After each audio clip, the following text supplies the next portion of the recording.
वहीं बिहार से कई लीडर बन सकते हैं वजीर। जेडीयू से लल्लन सिंह, संजय झा बन सकते हैं वजीर। रामनाथ ठाकुर आज ले सकते हैं हलफ। चिराग पासवान भी वजीर बन सकते हैं। जीतन राम मांझी के भी हलफ लेने के इम्कान है।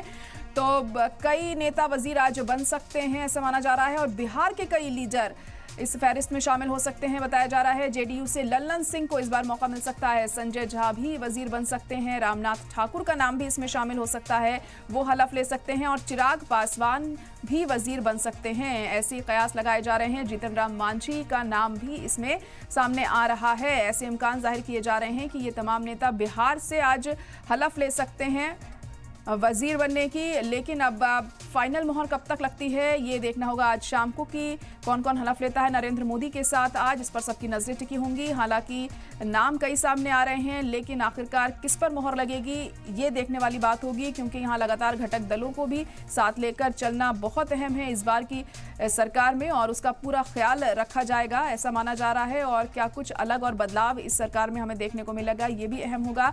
तो बिहार से कई लीडर वजीर बन सकते हैं ऐसा माना जा रहा है। जेडीयू से लल्लन सिंह का नाम सामने आ रहा है। संजय झा भी वजीर इस बार बनाए जा सकते हैं। रामनाथ ठाकुर का नाम भी सामने आ रहा है। चिराग पासवान भी वजीर बन सकते हैं।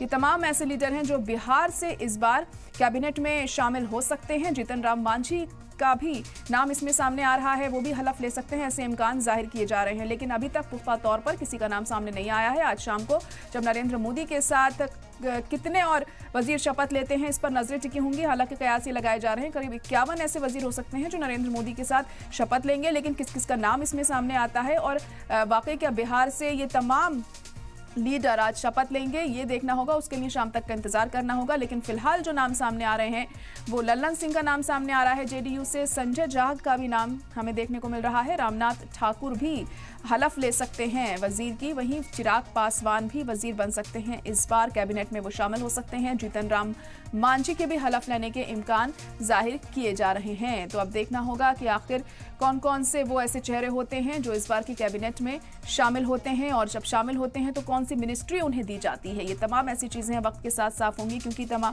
डिमांड्स भी रखी गई हैं घटक दलों की तरफ से। और इस बार की जो सरकार है उसमें घटक दलों को नाराज करना भारी पड़ सकता है बीजेपी को। तो ऐसे में उन्हें उनका ख्याल रखना है और किस तरीके से तमाम अपने सहयोगियों को खुश रखने के लिए कैबिनेट में कौन सा मंत्रालय दिया जाता है किस वजीर को, ये भी बहुत अहम है। और किस किस को आज हलफ दिलाई जाती है नरेंद्र मोदी के साथ, ये तमाम ऐसी चीज़ें हैं जो वक्त के साथ साफ होंगी। लेकिन फिलहाल कुछ नाम जो हैं वो सामने आ रहे हैं। आपको बता दें एक बार फिर से, जिस तरह से जेडीयू से लल्लन सिंह का नाम सामने आ रहा है, संजय झा का नाम भी सामने आ रहा है इसमें कि वो भी वजीर बन सकते हैं। इसके अलावा रामनाथ ठाकुर का नाम भी इसमें हमें देखने को मिल रहा है। चिराग पासवान भी वजीर बन सकते हैं इस बार।